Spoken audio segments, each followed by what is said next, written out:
pertemuan yang lalu sudah saya jelaskan bahwa hidup selalu berakhir dengan kematian. Apabila datang kematian menimpa seseorang, datanglah kiamat baginya. Itu yang disebut dengan kiamat kecil. Hakikatnya mati adalah perpindahan dari kehidupan di dunia ini menuju kehidupan di alam barzakh. Menunggu kita di alam barzakh sampai datangnya saat kiamat. Entah 10 tahun, entah 100 tahun, entah 1000 tahun, hanya Allah saja yang Maha Tahu. Adapun orang-orang beriman yang melakukan amal kebajikan dalam kehidupan di dunia ini, masa penantian yang lama di alam barzakh buat mereka sebentar saja. Tetapi bagi orang-orang kafir yang ingkar, yang tidak beriman kepada Allah, yang hidup di dunia cuma menumpuk-numpuk dosa, tentu penantian di alam barzakh akan merupakan waktu yang sangat lama. Bukankah dalam kehidupan kita waktu itu memang relatif? Contoh misalnya, bagi pemuda-pemudi yang sedang duduk asyik memadu cinta, waktu 4-5 jam saja rasanya cuma 4-5 menit. Tenggelam oleh keasikan. Tapi buat orang yang berbaring di rumah sakit, meratap di balik-balik apa itu tembok derita kata lagu, di balik dinding-dinding penjara, sehari bagai seminggu, seminggu rasa sebulan, sebulan boleh jadi rasa setahun. Penantian yang sangat lama. Kapan kiamat itu akan datang? Ini rahasia Allah. Jangankan kita yang orang awam, baginda Nabi sendiri tidak diberitahu oleh Allah kapan kiamat itu akan terjadi. Tetapi sungguh pun demikian, banyak hadis-hadis yang menjelaskan ciri atau tanda-tanda datangnya kiamat. Nah, kalau sudah bicara soal tanda, tanda kiamat itu ada 2. Pertama yang disebut alamatus sughra, tanda-tanda kecil. Ini waktunya masih ada tenggang. Ada yang dinamakan alamatul kubra, tanda-tanda besar, artinya kiamat sudah diambang pintu. Apa tanda-tanda kecil dari datangnya hari kiamat itu? Misalnya kata Nabi, apabila ilmu sudah diangkat oleh Allah, artinya apabila ulama sudah banyak wafat, minat orang belajar agama berkurang, lalu kebodohan nampak merajalela di mana-mana, zina dikerjakan secara terbuka, minuman-minuman keras jadi kebanggaan, itu termasuk di antara tanda-tanda kecil terjadinya hari kiamat. Apalagi misalnya iza waladatil ammatu rabbataha, apabila budak sudah melahirkan tuan. Apa maksudnya? Ada yang mentafsirkan apabila anak sudah bisa membudaki orang tuanya. Orang tua yang melahirkan dia, yang membesarkan dia, demi setelah si anak besar jadi orang berpangkat, bertitel, berharta, berkedudukan, jadilah orang tua itu budaknya. Sehingga sering dibilang kalau orang tua kaya, anak jadi raja. Tapi kalau anak yang kaya, orang tua sering jadi budak. Apalagi munculnya fitnah yang bergelombang, timbul perang antara dua bangsa yang besar, waktu berjalan terasa sangat pendek sekali. Itu merupakan tanda di antara tanda-tanda kiamat. Termasuk di dalamnya sulit membedakan mana laki, mana perempuan. Kan kalau tanda-tanda kayak begini sekarang sudah banyak kita lihat kan. Ulama banyak wafat, penggantinya sulit. Zina dikerjakan berterang-terangan, minuman keras jadi kebanggaan. Banyak anak membudaki orang tuanya, sulit membedakan mana laki mana perempuan. Kadang-kadang dari belakang kita lihat perempuan bener, begitu kita colek nengok jenggotan.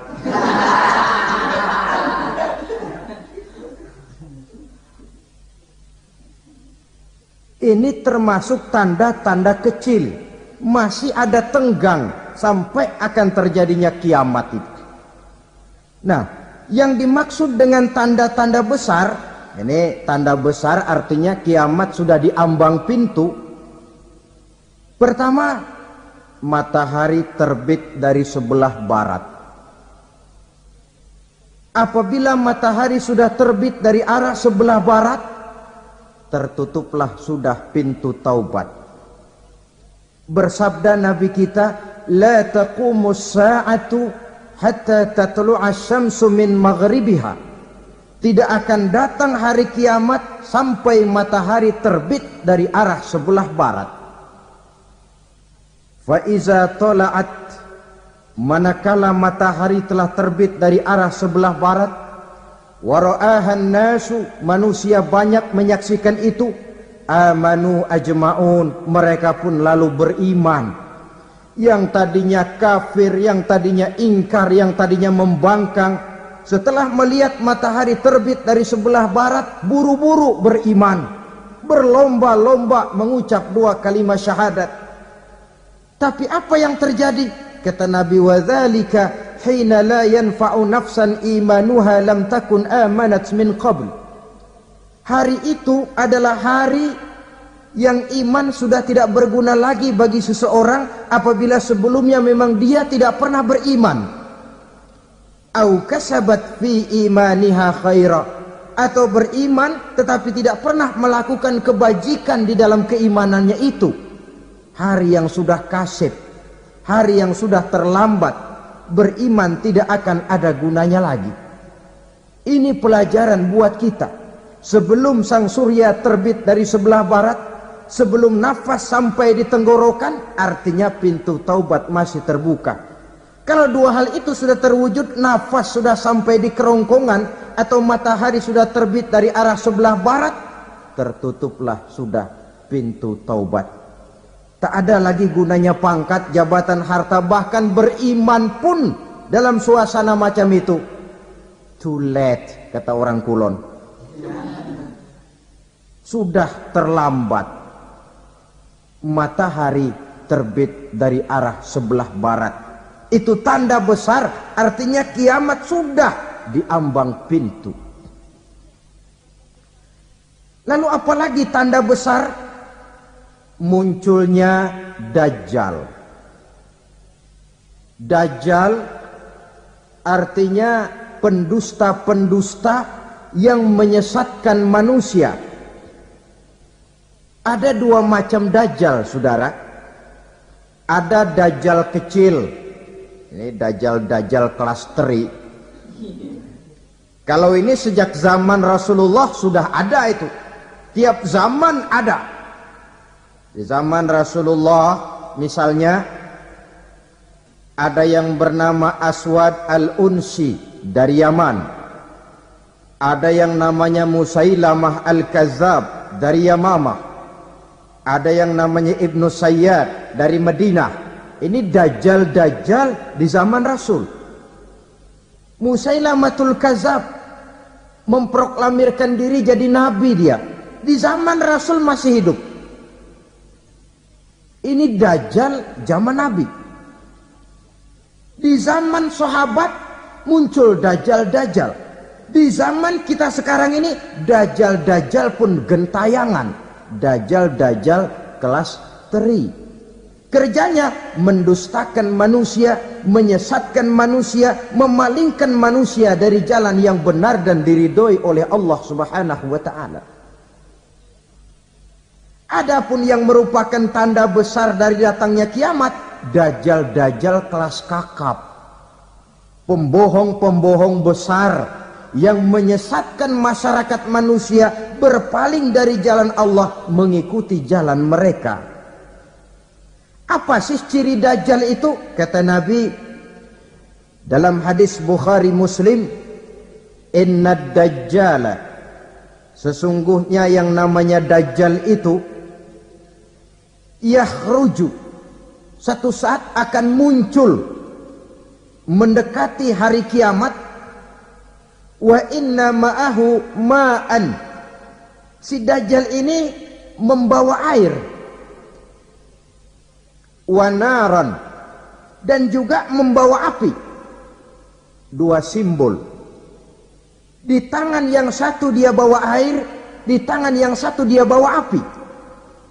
Wa ammal ladzi yarahu an-nasu ma'an fanarun, adapun yang orang banyak lihat air, hakikatnya adalah api. Yang dilihat api, hakikatnya adalah air. Oleh sebab itu, kalau api yang ditawarkan, ambillah air. Kalau air yang ditawarkan, pilihlah api. Maksudnya apa ini? Ini bahasa simbol, saudara-saudara. Dajjal bicaranya seolah-olah untuk kepentingan manusia, menawarkan surga. Surga yang dia tawarkan hakikatnya neraka. Hai manusia, kalau kau mau bahagia, jangan dekat-dekat dengan agama. Solat itu tidak efektif dan efisien, tidak produktif dari segi ekonomi itu. Menghadiri majelis taklim cuma buang-buang waktu. Tahajud, tasbih, tahlil, baca Quran, apa itu? Pekerjaan mubazir saja. Hidup ini cuma sekali, masa yang cuma sekali, manfaatkan dengan sebaik-baiknya. Mumpung. Dibawanya sifat mumpung, tetapi dalam pengertian yang sangat negatif. Bicaranya seolah-olah untuk kepentingan manusia, tetapi sebenarnya menjerumuskan manusia. Menawarkan air, tapi sebenarnya api. Menawarkan api, tapi hakikatnya air. Buat apa kamu sholat? Buat apa kamu bayar zakat? Buat apa kamu puasa? Surga yang dicanangkan dajjal hakikatnya neraka. Neraka yang digambarkan dajjal pada dasarnya adalah surga. Jadi memutarbalikkan fakta itu kerjaan dajjal. Yang hak jadi batil, yang batil dibilang hak, yang benar jadi salah, yang salah malah jadi benar. Tuntunan disuruh jadi tontonan, tontonan malah menjadi tuntunan. Itu pekerjaan dajjal profesinya. Zamannya Nabi Adam, dajjalnya kan iblis. Betul? Betul. Apa sih rayuan iblis itu? Allah setelah menciptakan Nabi Adam kan bilang, Adam, kau dan istrimu Hawa tinggal di surga ini. Seluruh fasilitas yang ada di surga persilahkan kau nikmati. Satu yang tidak boleh, jangan coba-coba dekati pohon khuldi. Dekat saja jangan, apalagi sampai memetiknya. Datang dajjal yang namanya iblis ini. Adam, kamu tahu nggak kenapa tidak boleh makan buah khuldi? Ya nggak tahu, pokoknya saya dilarang. Bodoh kamu Dam. Khuldun artinya kekal.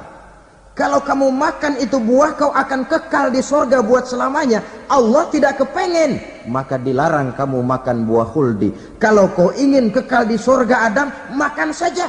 Saya bicara begini ini untuk kepentingan kamu Adam. Ini kan ciri-ciri dajjal. Bicaranya sih seolah-olah untuk kepentingan Nabi Adam, hakikat sebenarnya menjerumuskan Nabi Adam supaya ingkar dan melanggar larangan dari Allah Subhanahu wa ta'ala. Jadi setelah muncul dajjal, timbul kekacauan-kekacauan di masyarakat. Banyak yang terpengaruh, terpedaya dan terpesona. Termasuk mereka yang memproklamirkan diri jadi nabi. mereka yang memproklamirkan diri jadi rasul di zaman sesudah Rasulullah wafat, itu adalah dajjal-dajjal. Maka saya ingatkan, kalau di zaman kita sekarang ini ada orang ngaku jadi nabi, ada orang ngaku jadi rasul, biar bahasa Arabnya kental, Quran hafal, hadis ribuan hadis hafal, biar pakai serban sampai menyengser ke tanah, bahasa Arabnya fasih, tapi dia mengaku jadi nabi, jadi rasul, kita umat Islam wajib tidak percaya. Wajib untuk tidak percaya. Itulah dajjal-dajjal zaman kita sekarang ini. Tidak mustahil mereka datang mempengaruhi orang-orang awam supaya berpaling dari Rasulullah, mengikuti mereka. Nah, di akhir zaman nanti, mendekati hari kiamat, dajjal ini muncul, dajjal kelas kakap, menyesatkan masyarakat manusia untuk berpaling dari Islam, mengikuti seruan mereka. Apalagi di antara datangnya kiamat itu, tanda yang besar itu, turunnya Nabiullah Isa Al-Masih, putra Maryam. Menurut berbagai hadis yang sahih, Nabi Isa Al-Masih nanti akan turun lagi. Tidak membawa risalah yang baru, tapi meluruskan risalah Islam ini yang telah banyak ditinggalkan oleh masyarakat. Bahkan ada hadis menjelaskan beliau akan membunuh Nabi, mematahkan kayu-kayu salib, lalu melaksanakan haji dan umrah mengikuti syariat Nabi Muhammad, bukan membawa agama baru. Menjadi semacam mujaddid, reformer, menyelamatkan manusia dari bisikan dajjal. Bahkan ada riwayat yang menjelaskan bahwa Nabi Isa berhasil mengalahkan dajjal, mengembalikan masyarakat manusia kembali kepada ajaran Islam yang datang dari Allah, dibawa oleh Rasulullah sallallahu alaihi wasallam. Dengan kata lain, turunnya Nabi Isa bukan sebagai nabi dan rasul baru, tetapi mengikuti syariat Nabi kita Muhammad sallallahu alaihi wasallam. Saudara hadirin, ibu-ibu hadirat yang saya hormati, kemudian apalagi di antara tanda-tanda besar akan datangnya kiamat itu? Keluarnya asap atau awan. Kata Nabi, inna min asrati sa'ah dukhanan yamla'u ma bainal masyriqi wal maghrib. Di antara tanda-tanda kiamat, munculnya awan atau asap yang memenuhi antara langit dan bumi. Ini pun diperkuat dalam surah Ad-Dukhan ayat 10. Fartaqib yauma ta'tis sama' bidukhanin mubin fayughshan nas hadza azabun alim. Bagi orang-orang yang beriman, mereka biasa-biasa saja. Tapi bagi orang kufur, datangnya asap dan awan ini merupakan azab yang kelewat pedih. Barangkali sedikit mendekati gambaran tentang azab yang pedih ini, saya ingatkan alam pikiran kita kepada peristiwa yang belum lama terjadi. Pernah dengar berita bocornya reaktor nuklir di Chernobyl, Uni Soviet? Pernah dengar? Nah. Bocornya reaktor nuklir di Chernobyl yang mengakibatkan ratusan bahkan sangat mungkin ribuan nyawa. Cuma satu reaktor. Bagaimana kalau seluruh cadangan nuklir yang dimiliki oleh para negara adik kuasa ini diledakkan? Bahkan yang konon menurut catatan, cadangan nuklir yang dimiliki bersama oleh Amerika dan Rusia sekarang ini sudah sanggup memusnahkan 6 miliar manusia.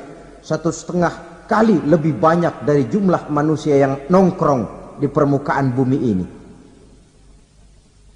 Saudara-saudara hadirin yang saya hormati, lalu saat mendekati hari kiamat, apalagi tandanya? Setelah Nabi Isa wafat, pada saat turunnya yang kedua kali, Lalu Allah meniupkan angin sejuk. Semua orang-orang beriman, orang-orang baik wafat. Sehingga penghuni bumi ini cuma tinggal lagi terdiri dari orang-orang kafir. Tidak ada lagi di bumi ini yang bisa mengucapkan Allah. Sehingga dalam hadis qudsi itu ada keterangan, Innallaha azza wa jalla yaqulu li Israfil. Allah pernah pesan kepada malaikat Israfil. Kata Allah, Israfil, Iza sami'ta qailan yaqul Allah Allah fa akhirin nafakh 40 sanatan ikraman liqailiha. Hai Israfil, apabila kau dengar di permukaan bumi masih banyak orang yang mengucapkan Allah Allah, maka tunda sangkakala kiamat itu 40 tahun. Untuk apa? Ikraman liqailiha, menghormati orang yang mengucapkan Allah Allah itu. Wah, jadi karena sekarang masih banyak yang mengucapkan Allah, besar hatilah kita, masih jauh kiamat itu. Tapi jangan lupa, kiamat pribadi, kiamat kecil itu yang gak kita sangka-sangka. Ajal datang mencabut nyawa, itu kiamat pribadi. Dan itu yang pasti kita hadapi. Dan itu yang membuat kita tidak boleh bersikap main-main di dalam kehidupan sekarang ini. Saudara hadirin yang saya hormati, tidak ada lagi orang-orang muslim. Seluruh penduduk dunia ini kafir. Lalu terciptalah struktur sosial yang berlandaskan prinsip hidup semau gue. Bakal terjadilah prinsip di mana yang kaya menyantap yang miskin, yang kuat menindas yang lemah. Hidup sudah bagaikan di rimba belantara. Berlaku hukum rimba, siapa yang kuat dia yang menang, siapa yang lemah menjadi mangsa. Timbul kekacauan, maksiat merajalela, munkarat menjadi-jadi. Sehingga isi bumi ini penuh dengan segala macam perbuatan dosa. Tidak ada perlunya lagi alam diperpanjang temponya. Datang saat yang sudah dijanjikan oleh Allah Azza wa Jalla, maka terjadilah yang disebut kiamat kubra, kiamat besar, kiamat hancur-hancuran. Bagaimana kejadian ini dimulai? Dalam surah Az-Zumar ayat 68, Allah subhanahu wa ta'ala berfirman, wa nufikha fis suri fasa'iqa man fis samawati wa man fil ardi illa man sya'allahu. Maka manakala ditiuplah sangkakala, terkejutlah seluruh yang ada di langit dan seluruh yang ada di bumi. Bila saat kiamat datang, Allah perintah malaikat Israfil, Israfil, tiup sangkakalamu. Ditiuplah sangkakala oleh malaikat Israfil. Yang akibat daripada tiupan itu, seluruh yang ada di langit, seluruh yang ada di permukaan bumi terkejut. Yang ada di langit siapa? Malaikat kan. Bayangin aja kalau malaikat kaget, apalagi kita. Terkejut seluruh makhluk yang ada di bumi, yang ada di langit mendengar suara sangkakala itu. Bunyinya tidak sanggup kita bayangkan dahsyatnya. Ledakan nuklir, ledakan neutron, belum apa-apa ketimbang bunyi sangkakala malaikat Israfil ini. Nah, lalu mendengar bunyi sangkakala ini, gemparlah makhluk, kacaulah alam. Bumi gempa, planet-planet bertabrakan, gunung meletus, air laut tumpah ke darat, angin topan bertiup, halilintar menyambar. Lalu semua yang bernama hidup mati total. Mati bareng tanpa persiapan. La haula wala quwata illa billah. Saya kadang-kadang dalam tafakur bermohon, ya Allah, mudah-mudahan saya enggak nemuin kiamat beneran. Ngeri. Tidak bisa kita bayangkan macam apa suasana seperti itu. Allah saja banyak memberikan gambaran, misalnya Al-Qari'ah, wa mal qari'ah, wa ma adraka mal qari'ah. Kejadian yang menggemparkan. Tahukah kamu apa kejadian yang menggemparkan itu? Yauma yakunun nasu kal farasil mabsus wa takunul jibalu kal ihnil manfus. Pada saat itu manusia berterbangan bagai kupu-kupu. Gunung berterbangan seperti kapas ditiup angin. Gunung saja macam kapas, konon lagi manusia. Kematian total, mulai semut sampai gajah mati,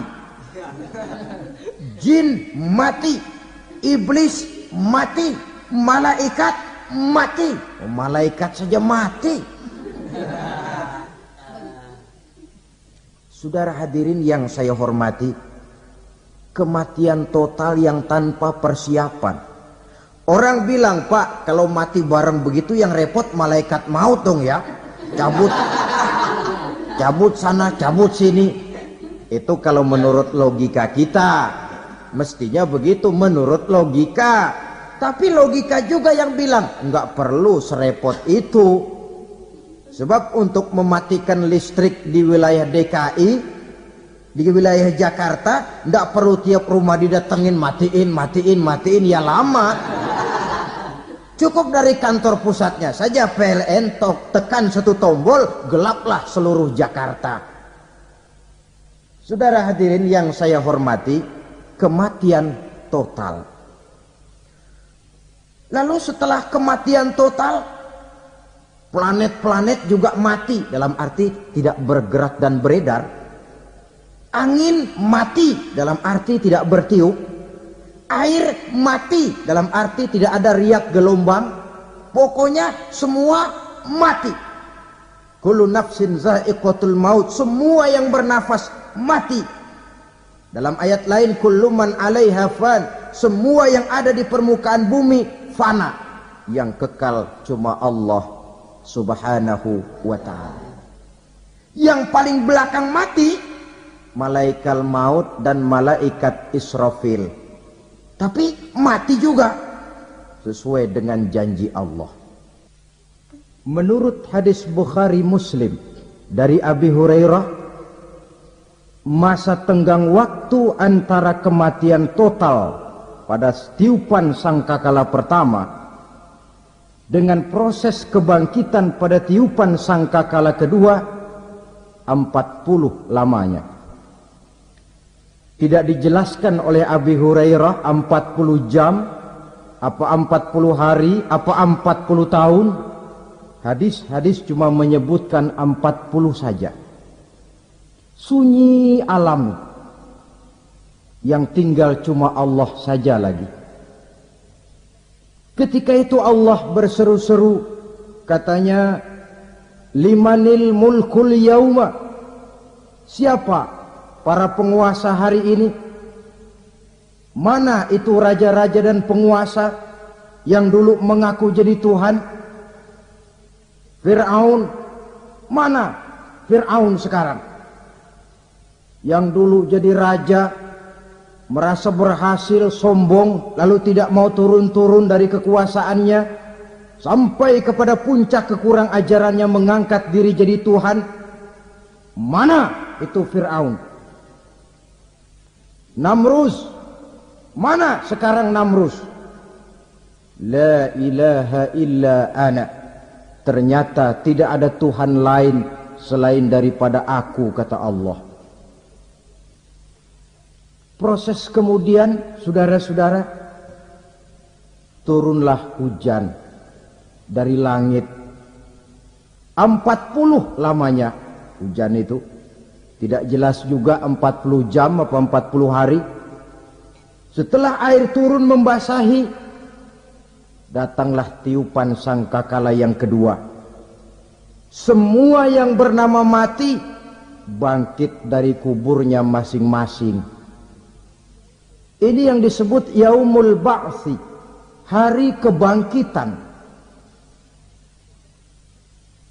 Allahu Akbar.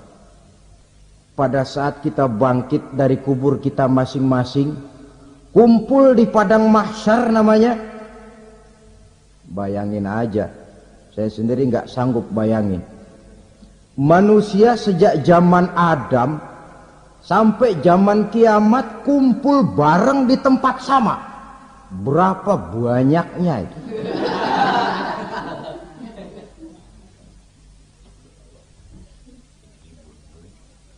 Dan yang luar biasa menurut satu riwayat, pada saat bangkit itu, Masya Allah, roman muka kita berubah, disesuaikan dengan amalan kita waktu di dunia ini. Barang siapa yang waktu di dunia amalannya itu amalan tikus,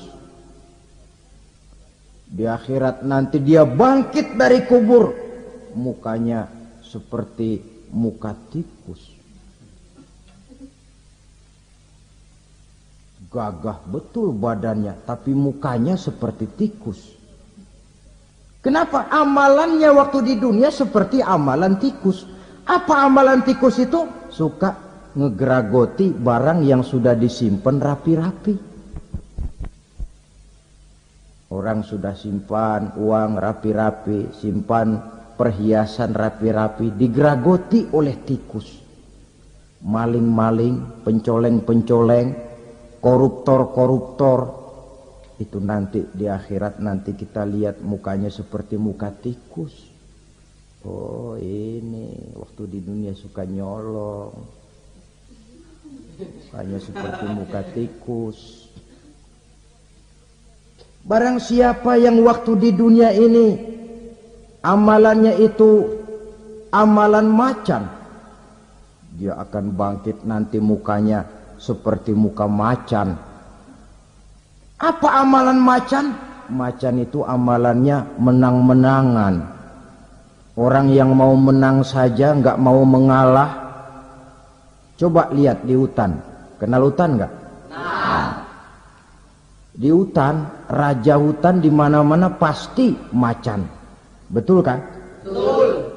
Padahal hutan belum pernah bikin pemilihan umum. Tapi macan tidak peduli ada pemilihan umum apa tidak, pokok saya raja. Sebab apa? Macan jadi raja itu bukan karena benar, tapi karena kuat jadi raja. Setelah dia jadi raja, rakyat hutan yang mesti dilindungi malah dimakan oleh raja macan. Kambing rakyat hutan dimakan oleh macan. Ayam rakyat hutan dimakan oleh macan. Itu nanti kita lihat di akhirat itu mukanya seperti muka macan, gagah betul. Lalu barang siapa yang di dunia ini amalannya itu seperti amalan anjing, nanti dia punya muka seperti muka anjing. Apa amalan anjing? Pertama, anjing itu kalau disuruh jaga rumah, dia tidak bisa membedakan mana maling, mana tamu. Biar yang datang maling, kalau bawa tulang, anjing kalem. Yang kedua, anjing itu akan setia kepada siapa saja yang memberinya roti.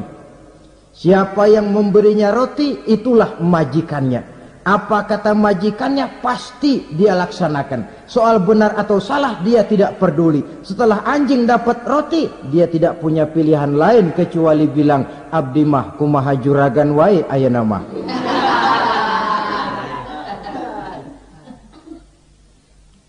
Saudara hadirin yang saya hormati, berkumpul di padang mahsyar, tiap orang sibuk dengan persoalannya masing-masing. Matahari waktu itu didekatkan oleh Allah, panas luar biasa.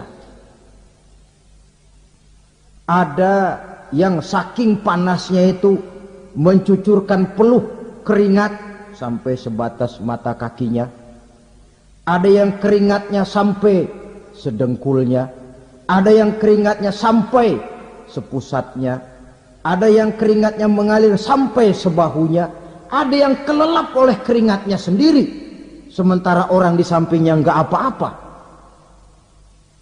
Bergantung lagi amalan dia waktu di dunia ini. Saudara-saudara, sebagian orang dalam kepanikan padang mahsyar berombong-rombong datang mereka menghadap Nabi Adam. Ya Adam, anta abal bashar. Hai Adam, Tuhan adalah bapak moyang manusia. Kami sebentar lagi akan disidang, dimintakan pertanggungan jawab. Tolonglah kami, hai Adam.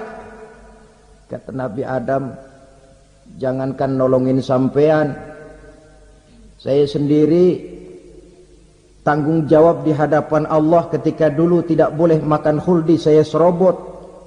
Sudahlah, urus diri masing-masing saja, nafsi. Begitu kata Nabi Nuh, begitu kata Nabi Ibrahim. Tiap orang bertanggung jawab sendiri-sendiri.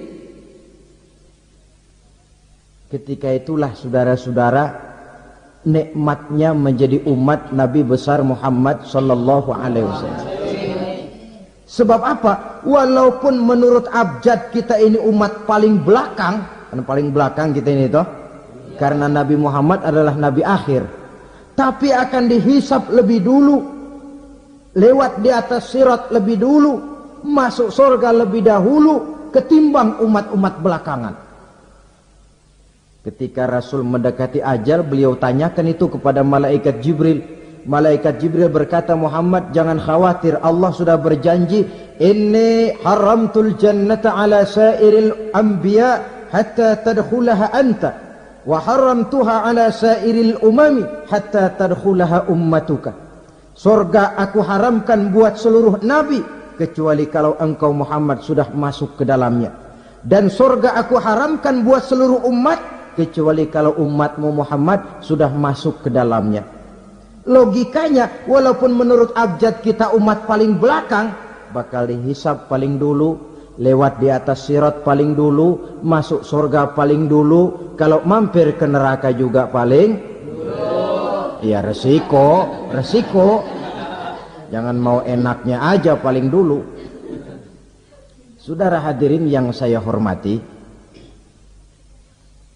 setelah masa kebangkitan itu jangan dikira begitu bangkit langsung diperiksa, masih menunggu menanti ribuan tahun perhitungan padang mahsyar untuk sampai kepada proses yang disebut yaumul hisab, hari perhitungan.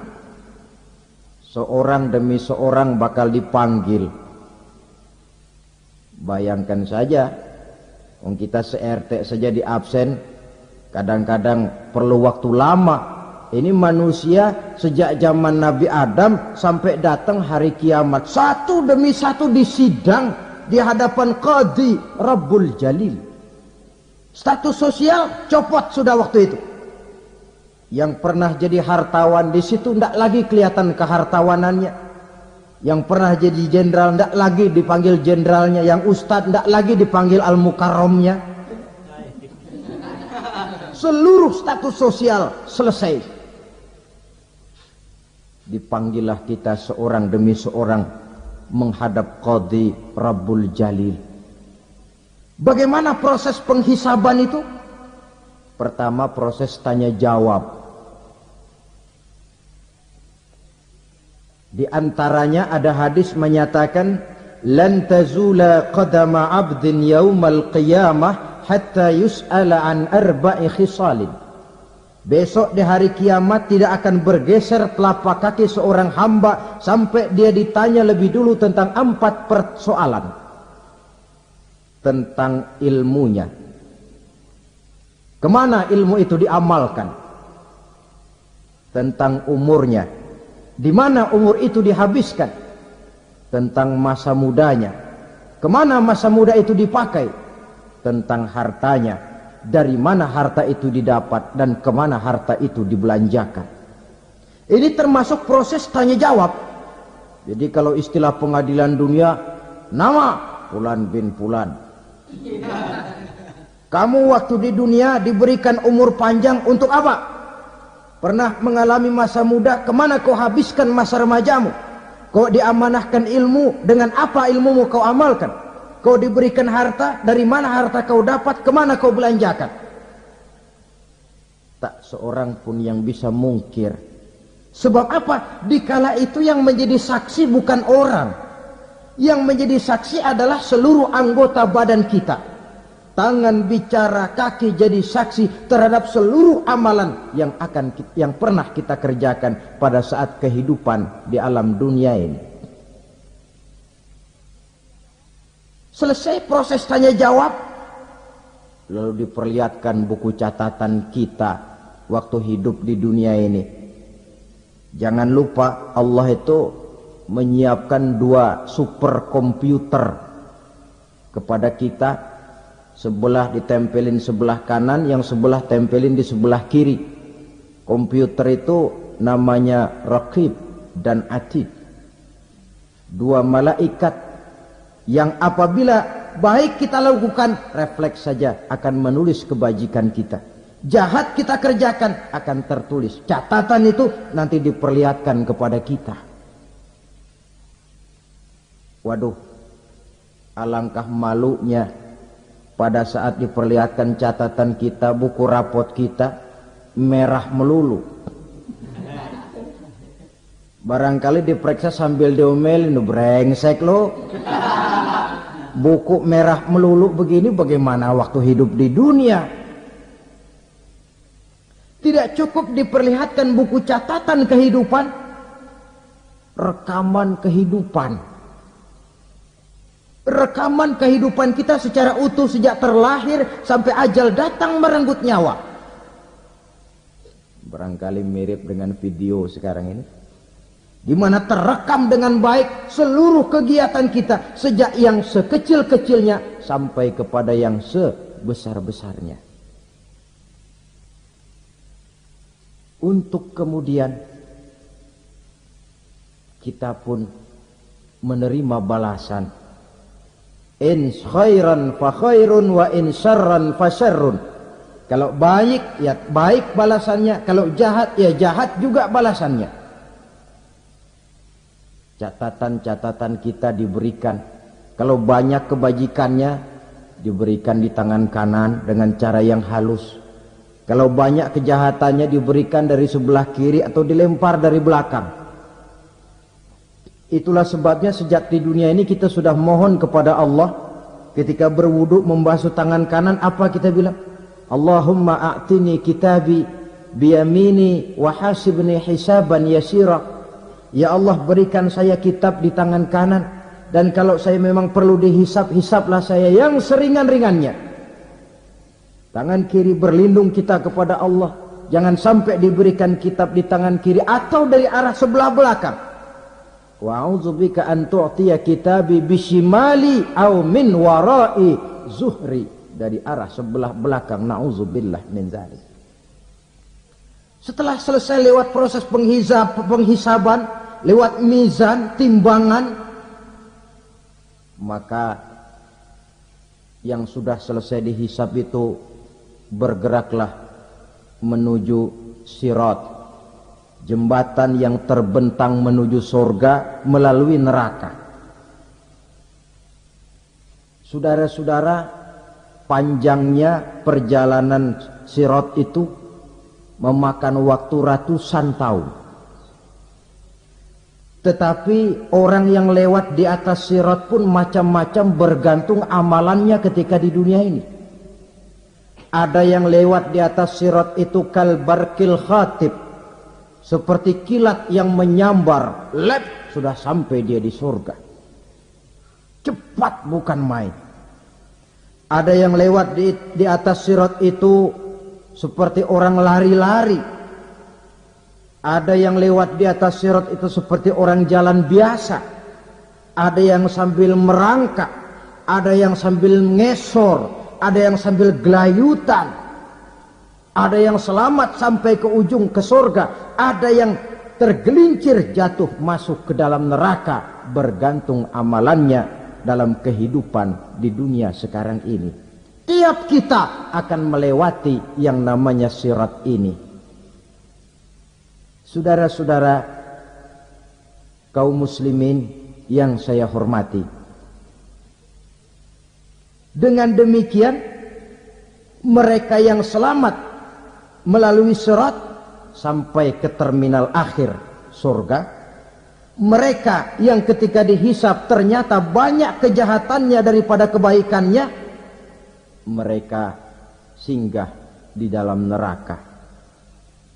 Nah, adapun orang-orang yang beriman menurut ayat Quran dan hadis Nabi itu nanti ada bermacam-macam. Ada orang beriman itu yang dimasukkan surga. Ada orang beriman itu yang dimasukkan ke dalam surga. Ada orang beriman itu yang disebut penduduk surga. Kenapa lain-lain, Pak? Karena waktu di dunia amalannya juga lain-lain. Ada orang beriman yang masuk surga. Ini paling murah tiketnya. Mau masuk surga? Kata Nabi begini, ma min abdin qala la ilaha illallah thumma mata ala dhalik illa dakhala al-jannah. Kalau seorang hamba sudah mengucap dua kalimat syahadat, dia yakin dengan kebenaran kalimat itu sampai matinya, orang itu akan masuk surga. Abi Dzar yang waktu itu diajak bicara heran, ya Rasul kok gampang betul? Iya, walaupun orang itu mencuri, iya, walaupun orang itu berzina, iya, biar dia mencuri, biar dia berzina, kalau dia sudah mengucap dua kalimat syahadat, dia yakin dengan kebenaran kalimat itu sampai matinya, itu orang akan masuk surga. Jadi masuk surga cukup dua kalimat syahadat, yakin sampai mati, masuk surga. Itu perkara masuk. Tapi kalau pertanyaannya diterusin, masuknya kapan, Pak? Nah, ini lain lagi urusannya. Sebab ada yang masuknya itu langsung, ada yang mampir dulu. Di sana tempat cuma dua, kalau tidak surga, neraka. Mau ke surga tapi mampir dulu, yang mampirnya jelas di neraka. Kenapa? Dalam hadis qudsi ada riwayat, nanti itu di akhirat, setelah Allah selesai mengatur penduduk surga masuk surga, yang neraka masuk neraka, Allah berkata kepada malaikat Malik, malaikat Malik, labaik ya Allah, itu bajingan-bajingan tengik, manusia-manusia durjana yang waktu di dunia tidak mau sujud, jauh dari ulama, gemar melakukan yang munkarat dan maksiat, hidup di tengah masyarakat selalu jadi bibit keonaran, kufur, sudah masuk neraka semua. Sudah ya Allah. Nah, kalau sudah, coba sekarang kamu masuk, Malik. Saya, iya, masuk neraka. Mau apa ya Allah? Kata Allah, akhriju minan nar man kana fi qalbihi misqala habatin min khardalin min iman. Kau masuk neraka, cari di dalam neraka orang-orang yang ada imannya walaupun kecil sebesar biji zarah, angkat mereka keluar. Masuk malaikat Malik ke neraka, cari orang yang ada imannya, korek-korek. Ya repot, udah pada gosong. Yang ada imannya diangkat ke atas, yang ada imannya diangkat ke atas, lalu dimandikan di Nahrul Hayat, namanya sungai kehidupan di akhirat nanti. Cakep lagi rupanya, bersih lagi wajahnya, apel di hadapan Allah. Kata Allah, bagaimana mas? Kapok nggak sampean? Kapok ya Allah. Nah, kalau kapok, idhab fadkhulil jannah, pergi masuk surga sana. Berangkat mereka ke surga, ketemu sama teman-temannya yang udah sampai lebih dulu, yang nggak pakai mampir lagi. Terjadi dialog, Kata teman-temannya yang udah pada nyampe duluan, Mas, iya, emang baru sampai? Saya baru sampai. Memang mampir di mana dulu, Mas? Kita sudah lama sampai di surga. Saudara buka surah Al-Muddatsir ayat 34-35. Ma salakakum fis saqar? Kenapa kamu mampir di neraka Saqar? Qalu lam nakum minal musallin.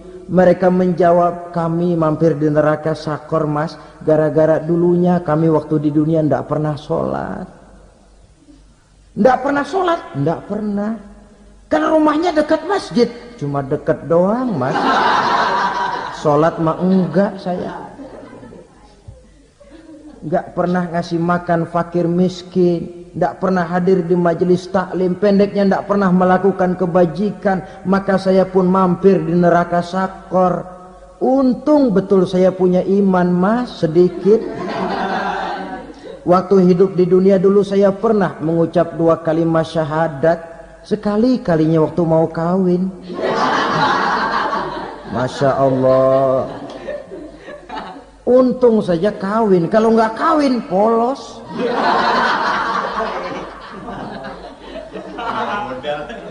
Itu juga pengulu sudah setengah mati ngajarin. Asyhadu alla, asyaduaan, asyaduaan.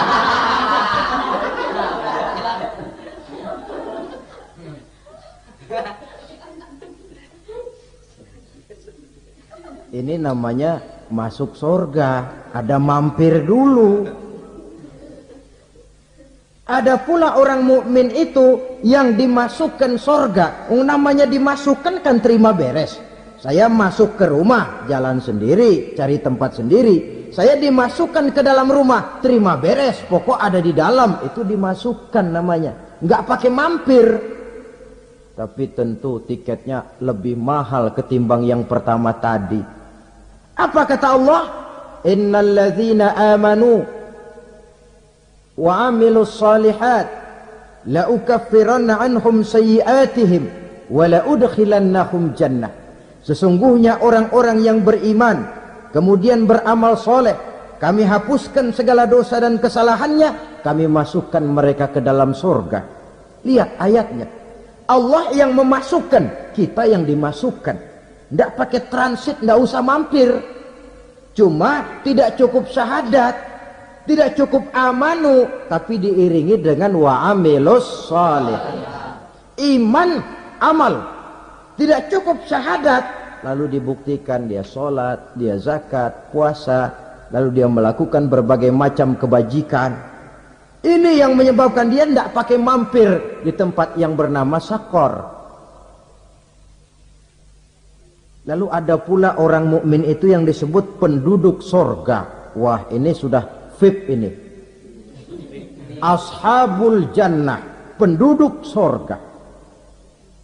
Siapa mereka? Kata Allah, innal ladzina amanu summa istaqamu fala khaufun 'alaihim wala hum yahzanun ulaika ashabul jannah hum fiha khalidun. Sesungguhnya orang-orang yang beriman lalu istiqamah, tetap dalam melaksanakan perintah Allah, tidak goyah, tidak labil tapi stabil, istiqamah, mereka tidak takut dan tidak bersedih hati, merekalah penduduk surga. Iman, istiqamah. Tidak punya duit, sembahyang. Banyak duit, sembahyang. Miskin, sembahyang. Kaya, tetap sembahyang. Istiqamah. Kadang orang kalau susah, rajin ke masjid. Banyak duitnya, ngelihat masjid melengos. Itu yang dibilang waktu miskin hamba Allah, setelah kaya jadi hamba harta. Bergeser, tidak ada nilai istiqomahnya.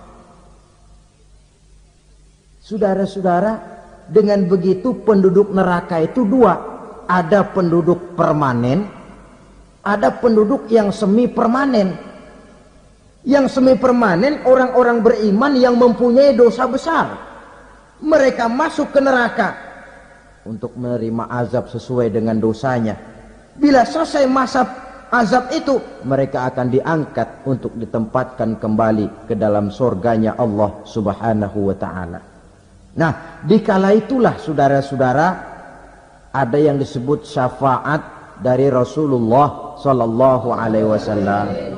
Tapi tentu jangan lupa syafaat ini ibarat kain menambal dia. Kita punya kain bolong-bolong sedikit, syafaat yang menambal. Solat kita ada kurang dikit, sedekah kita ada campur riak dikit, amalan kita ada tidak karena Allah dikit, kita berharap syafaat.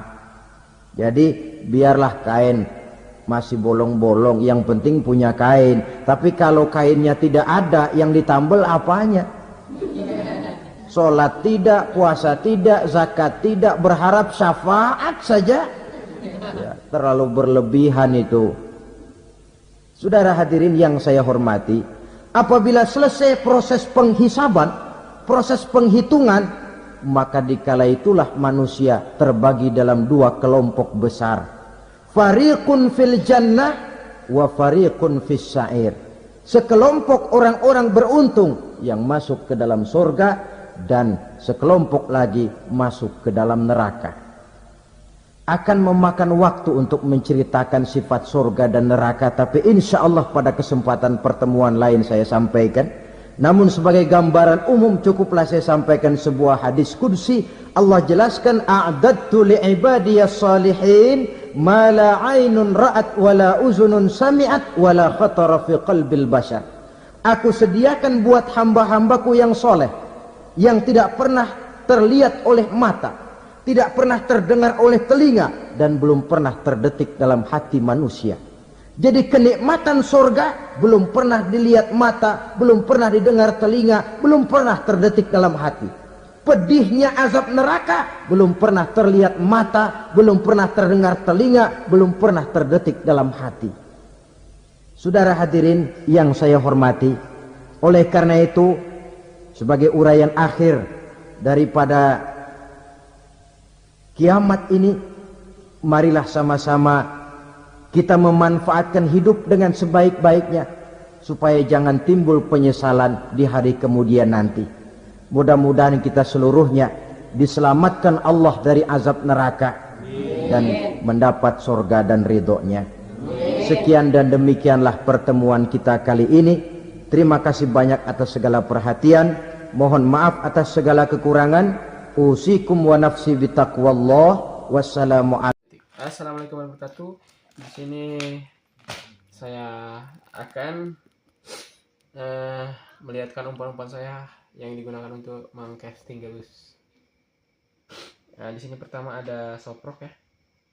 Ini entah dari namanya nggak tahu ya. Ini soalnya dikasih temen nih. Untuk ininya lumayan agak jelek, nggak bagus banget. Kalau yang jelek kan begini nempel ya. Kalau ini lumayan tuh balik lagi. Lumayan lembut tapi tidak terlalu keras. Tuh. Untuk ininya panjang ya. Untuk yang mau beli ya kayaknya ini ada di TikTok deh, cari aja. Nggak tahu apa namanya, pas itu lor-lor gitu. Oke, ini untuk soprok. Sudah amis sekitar berapa ya? Lumayan lah. Untuk yang kedua kita pakai umpan dalam soprok. Caranya gini. Dia pas menggigit, tep, ini kan gini, jangan gini, mulutnya gerak-gerak gini dia, tep gitu, langsung kita tarik, set, ini nancep gini. Ini saya belinya per kota ya, lumayan ya. Kalau mau beli jangan satuannya mahal, beli aja satu set, dia harganya lebih murah. Ini sekitar 6 cm ya, cocok lah untuk gabus sedang. Terus dulu ya. Oke. Untuk yang kedua kita ada soprok 7,5 cm ya. Ini sangat killer, ini udah banyak ini. Sangat lembut ya teksturnya. Jadi pas lagi gigit tuh. Tuh. Oke. Ini beratnya sekitar berapa? 3 gram ya kayaknya, segitulah. Ini juga udah habis ya, banyak. Oke, untuk yang ketiga ini ada spinner ya. yang tadi pas itu sudah saya kontenkan untuk mengamiskannya, dan udah killer 1, lumayan lah ya. Ini gini jalannya, ini blade-nya gini, tep, gigitnya sini ya langsung anti mocal kalau spinner. Cuman minus spinner kalau copot ininya ini. Oke, nice. Untuk yang terakhir ada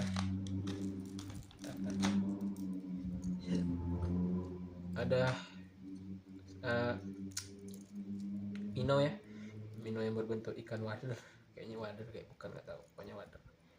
Ini gabus bisa, hampala bisa, tapi diusahakan yang kalau untuk mancing gabus yang jernih ya, yang maksudnya jernih itu tidak terhalang oleh lumut-lumut gitu ya.